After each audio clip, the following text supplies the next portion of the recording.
All right, let's continue our discussions regarding these computations on roller and ball bearings. And right here we have this C required equation, and just think of it as the load side or the requirements based on the loadings. Uh, okay, so it's really helpful. I mean, the concept of strength. I mean, of the LRFD, the lesson that we have in 161 about LRFD is really helpful in understanding these equations and even in the equations we used for other machine elements regarding the ratings, power ratings. Okay, so again, just think of this as the required from the load side. So which is equal to some equivalent radial load and the rated life and times the RPM of the shaft raised to some exponent of 1 over k all over z. And this expression about this required capacity, this actually varies depending upon the references, or let's say textbooks or machine design textbooks or handbooks, and even manufacturer's catalog. You might notice some differences in their expressions. But the idea is that it's all about computing uh, the loadings induced by the load side, and the principle is that once we compute the load side, then we will compare this to the capacity of these bearings, because once let's say we have these bearings right here, and they are manufactured and they have already the specified loadings in terms of dynamic loadings or static loadings. So we'll just compute the loadings from the load side and then compare it to the capacity of these bearings. Okay, so that's the idea. So now let's discuss these variables, parameters inside these expressions. So first is the equivalent radial load. So when we say equivalent radial load, um, because we mentioned about the thrust load, that there also exists a thrust load. Like for example, here's our shaft, and let's say here's our bearing. Okay, and we have a loading.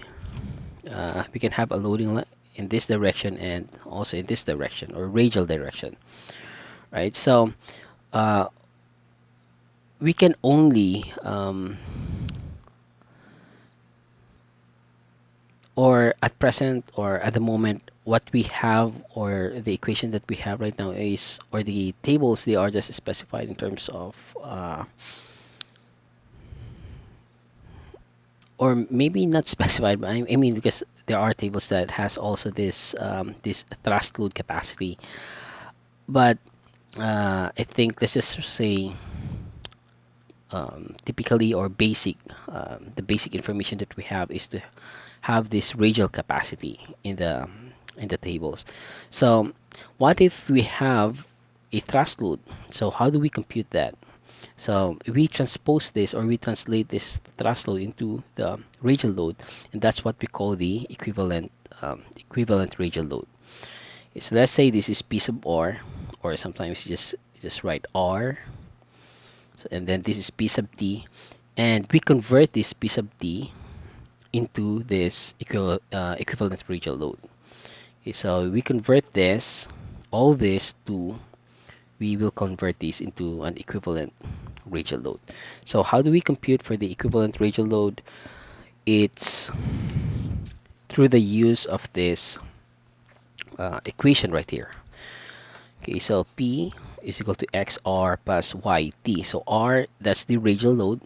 So I mentioned about P sub R, but right here the symbol is just R. But just take note, this is the radial load, and T, that's the thrust loads. So X and Y, they are constants, and this one is the P sub E, or the equivalent radial load. So how do we know the equivalent? So we will refer to the tables in this PAS 309. So table 4, it says here radial and thrust factors for computation of equivalent radial load. And for for the type of bearings like single row ball bearings, so X sub 1 is 1.0 and Y sub 1 is 0.0. And then you will notice also x sub 2 right here, 0.56, and y sub 2, 1.4. So that means that we will check the equivalent radial loads. We will check that based on this one. So this will be maximum of the computed P sub 1 or P sub 2. So P sub 1 meaning the equivalent radial load using this x, y factors at 1. Then P sub 2 is the equivalent radial load using the factors in x2 and y sub 2. And whichever gives the maximum value, the largest equivalent load, I mean the largest value, that will be the value that we will input into our equation. Okay, so there is another one equation that's given, and this is the P sub O is equal to XOR plus YO T, which is just actually in principle they're just the same, but the meaning is that this refers to the equivalent static loads. So here are static loadings, and when I say static loadings, just this is not rotating, and then you're just subjecting this to some loads, and if it dents or if there are some static failures, then there's going to be a rating for, I mean, there's going to be a static load rating. Okay, so going back to this table 3, we have the C sub O and this C value. So this one refers to the basic static loading, and this one is the dynamic loading, so just simply referred to as the basic load. Okay, so that's the value of P sub E. And the L10, that's the rated life. So the rated life actually depends on this application. So if you have an agricultural equipment, then the rated life is 3,000 to 6,000 hours. If you have blowers, the rated life is 20,000 to 30,000. Compressors, conveyors. So just take note, here it says L10, so that means these are the values that we will use for this L sub 10 right here. And the N, that's the rotational speed in RPM. So because we have a rotational speed from the shaft, then that means that there's gonna be a specified rotation already for the bearings. Okay, and 1 over K, this is exponent is for the K. We will use 3 for ball bearings, and if our bearing is a roller bearing, cylindrical roller for example, we have 10 all over 3. And for the denominator Z, this is 25.6, and Z is 18.5 for roller bearings. Okay, so that's the equation.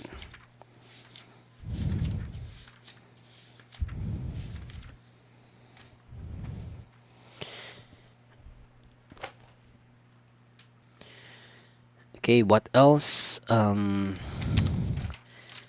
discuss lastly another factor that we'll consider is the limiting bearing speed. Okay, so the symbol that we use is D sub n, or the small letter D sub n. Limiting speed is just simply equal to the bore size times the RPM, right? So this is bore size in mm, and this one is the RPM. Okay, so we will compute this.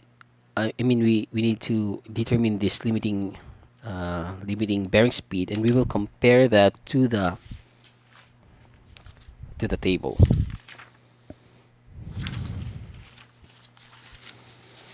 So here's the table 7 in our bias, and it says here the bearing type, if we have a single row and we have the series, and the maximum limiting speed value, that depends if it is a grease or oil for the lubrication. So let's say we use a grease, then 200,000 is the limiting value. So if the computed value if this computed value is greater than this limiting value, then we need to have some redesign or um reselection of another type of bearing or suitable type of bearings. Okay, so what else? Then I think again, let's review our parameters right here that we need for the design computations. So the first that we discuss is the bearing life or the L10 life or the rated life, which is about the it's a life or the number of hours wherein 10% of the group of a group of bearings that's being tested identically or and also the bearings they are identical, like as I've said. If we have 100 bearings that's similar and identical, and then we test it, and if 10% of it fails after some time, and of course they are subjected in some RPM. So if 10% fails, then that's gonna be the rated life. And by failure, what we mean by failure is, of course, failure in terms of some standards that they use. Probably if there is some indentations uh, in these rolling elements, or some fatigue failure, or probably cracks or something like that. So first failure that appears, then that's gonna be the rated life. Okay, and the next parameter that we discuss is the basic load rating. So basic load rating, this is the dynamic. So just take note of that dynamic load rating. That's the capacity of the bearing, of the given bearing. So what it means is that if this is the manufactured bearing, then it has already a capacity by itself. So where do you find that capacity? You can obtain that from the tables or from the manufacturer's catalogs or textbooks or our standards in our case. So that's the um, basic load rating or the dynamic load rating. And there is also another one that we didn't discuss much, but I did mention it. So let's just say this is 2 sub B. This is the static load rating. And the static load rating, basically, it's about static loading. So if we have this bearing and then I just subjected this to a static load, then that's gonna be the capacity. That's gonna be the static load ratings. And where can we find this in our standards? This is the symbol that used is C0 or C naught or C sub O, or whatever you want to call it. But one capacity refers to static and another capacity refers to dynamics. Okay, and the next parameter that we discuss is the required capacity. So if these are loads, these are resistance side or strength side, this one is load side. Okay, so how do we compute this? We use this equation. Okay, and again, just in our bias, this is the expression, but if you check other catalogs or other references, there might have other ways to compute this. Okay, and for the equivalent radial load, we use another equations, but I also would like to introduce to you one approach used by one of our reference texts by Juvenal. So right here, they have this. Here's the required expression for the required loadings, required capacity.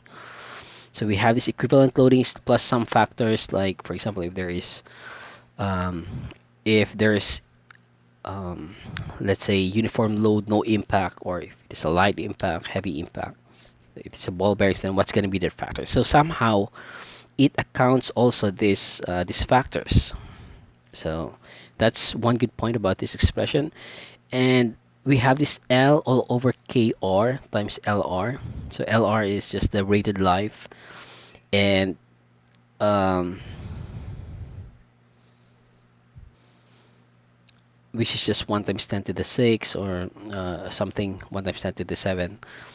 and we have this K sub R. So the K sub R is a factor regarding the uh, regarding reliability. So if it is a 99% reliability, then you are going to obtain that using this table. Okay, so if we are just in terms of 90% reliability, then we use 1.0 and something like that. Okay, now how do we compute this F sub E? Because what if we want to use an what if we want to use a tapered roller bearing like this? Okay, so here's an example of the tapered roller bearings, and in our PAS, I see no examples or no data for the tapered roller bearings, and even for computing the I think, and even computing the thrust factors like this. So you see here in our table 4, so we have single row, double row, cylindrical roller, spherical roller. Now what if I want to use a taper roller bearings? Then we can't use, or we can't solve that using this information. Therefore, um, I like to introduce this to you, the approach in this textbook. So to compute the equivalent radial load F sub E, it just simply depends upon the conditions. So we have the conditions, we have to take the ratio of the thrust load divided by the radial load. Then if it is less than 0.35, then it just simply means that the thrust load is just negligible. So therefore, the equivalent radial load is just equal to the radial load itself. But if it's somewhere in between 0.35 to 10, then we'll use this equation.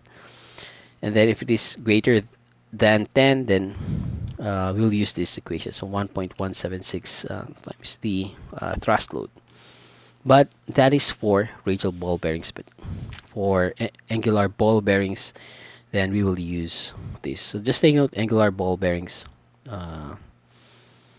This is not, I think this is still not the this one. This is not the tapered bearings, but rather angular. So I mistook it. Anyway, if it's not found our in our standards, then we can just look for other references. Okay, and what else? You can also check other machine design textbooks. I'm sure there are a lot of methods or ways to compute for the tapered roller bearings. Okay, now let's discuss the PAES contents. Okay, so here's our specifications for the PAES regarding anti-friction bearings or rolling element bearings. And then there is you can just read the contents here, but I just would like to highlight the tables and charts. So for the table 1, here's the code for the types of bearings. If it is 6, it is single row. If it is 51, it is a ball thrust bearing, and so on. And for the bore diameter, it's in table 2. But there is another figure here that we haven't discussed yet, and this is figure 17, which is a guide to selection of roller or ball bearings. What that means is that if you check the axis, the x-axis is just the shaft speed in RPM and the radial load. So once you know this, once you know the radial load and you know the shaft speed, then you project a line and where it intersects. Like for example, it intersects it here. So we have a 100 shaft and a load like this, for example.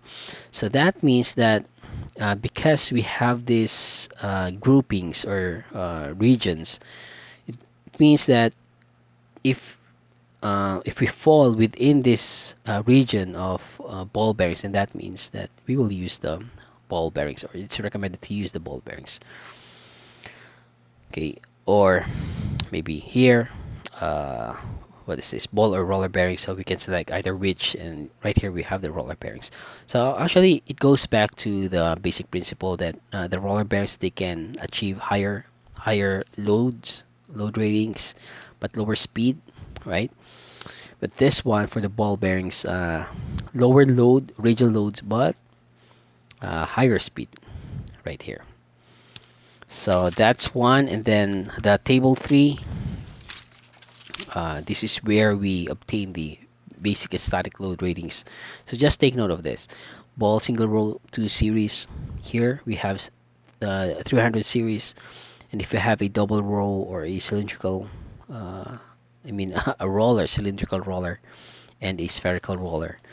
And for the thrust factors, we use table 4. Okay, table 4. And what else? Table 5 is thrust factors for static equivalent loads. Okay, and design life, and also there's a lot. Okay, so now let's do one computation regarding this bearing.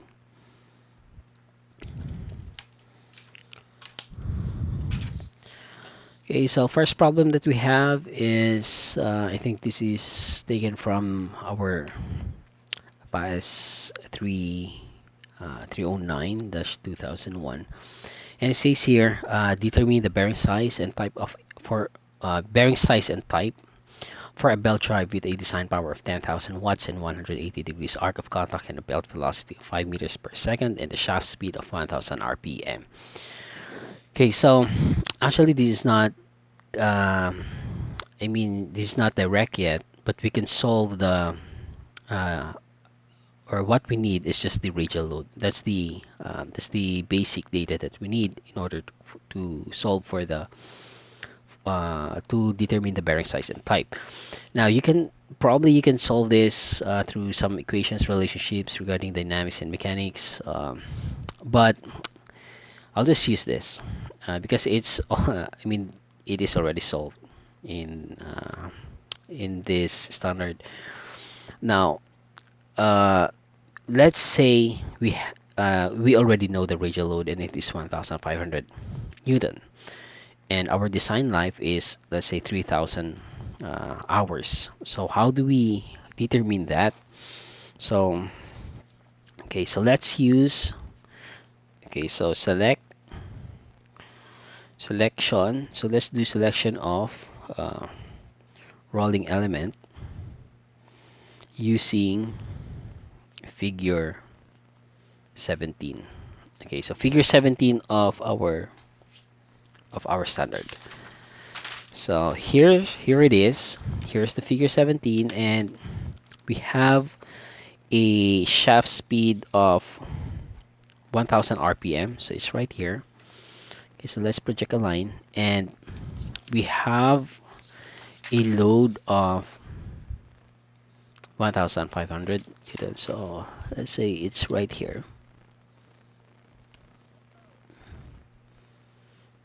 So therefore, okay, so from the figure, and of course we will need to draw this.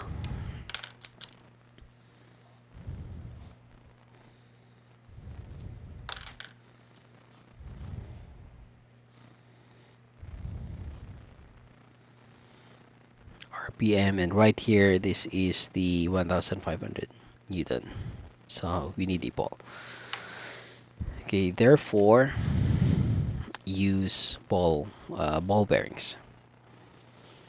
Okay, so the next step now is since we know that it's a ball bearing, then the next step is compute for the required capacity. So this is C required is just equal to P times L10 times N raised to 1 all over K and all over Z. And we know that since we know that we are going to use a ball bearing, then that means that K is equal to 3 and Z is equal to 25.6. So therefore C required is equal to let's substitute the values. This 1500. um, by the way, this is just purely radial load, so we don't need any computations for the equivalent radial load, because this is just purely radial loads. Okay, so let's continue. This is for the L10. It is 3000 times, okay, 1000 raised to 1 all over 3. Okay, so the K is 3 for ball bearings, and this is 25.6, and therefore it says that the C required is 8450. Okay, this is Newton. Of course, for the units, it might not make any sense, but just simply just we just simply use the units. This is Newton, of course, because that's an equation coming from experiments. So that's why you cannot derive this from the original equations of mechanics. Anyway, this is the C required, and then now let's compare C required to the uh, basic load rating. Okay, using table 3. So from table 3, we are going to select which bearing can satisfy the design requirement. So since the shaft diameter, I mean the minimum shaft diameter is not given, then we can actually tabulate the selection. So let's tabulate. Okay, so selection. Let's say we have 1, 2, 3, and 4 selection, and we'll choose this ball single row 200 series. So ball single row 2 series. Okay, and another one is ball single row 3 series.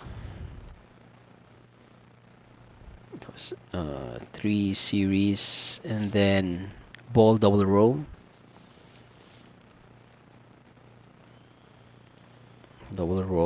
and then roller cylindrical.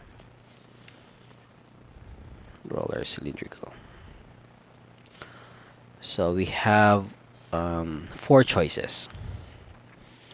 Okay, now let's write the capacity or the basic load rating. It says here that we must have a capacity that's greater than 8450. So 8450, so we can select this. Of course, we will need the bore size. So right here is, okay, so 9870, 9875, and the bore size is 20 mm. Okay, the next is if we select 300 series, then 8450, then we can select this 8763. So this is 8763, and the bore size is 15. Okay, what else? If it's a double row 200 series, then we select this 9029, and the bore diameter is 15. And lastly, for the roller cylindrical, this is here 8718, and we can select 10 mm. Okay, now that we're done, if the problem has specified a minimum shaft diameter, then of course we have to check the value of the bore. So that's just the point, and that's it. So for now, let's just leave with that, and then let's do a summary. So let's say therefore use what is this, ball single row 200 series and 20 mm bore. So this is 6204 bearings. Right, so that's the summary for these specifications. Okay, so I guess that's enough, and in the next video we'll do a couple more problems regarding this bearings. Okay, so see you in the next video.